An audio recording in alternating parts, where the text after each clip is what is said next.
Bueno, yo hace más o menos 3 años, salí de mi casa y me fui a la ciudad de Buenos Aires. No sabía hablar castellano, no sabía nada. Y no sabía nada de la cultura, no sabía nada de la gente, no sabía nada de lo que tenía que esperar, como no sabía qué iba a hacer. Sabía que tenía que enseñar de Jesucristo porque estaba sirviendo una misión para mi iglesia, pero no sabía cómo, no sé, cómo portarme, lo que hacer y todas esas cosas.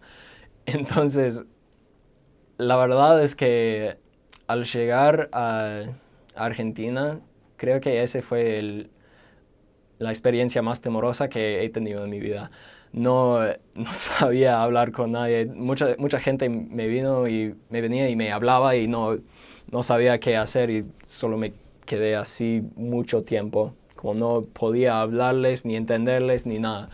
Y me acuerdo de que um, dos, cuando vivía en los Estados Unidos antes de irme a Argentina, todos siempre hablaban de la carne ahí y que era la mejor carne que iba a comer y que era lo más.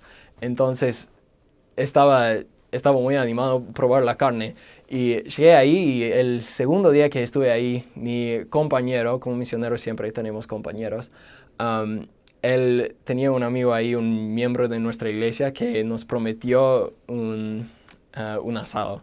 Entonces yo estaba re animado y yo estaba re listo y es, era, era buenísimo. Como llegamos ahí y veía la carne y cómo lo estaban cocinando, la estaban cocinando y estaba re confundido como, ¿dónde está la parrilla? Como está en el piso nomás con, no sé, con un fueguito debajo, pero um, después lo probé y era riquísimo.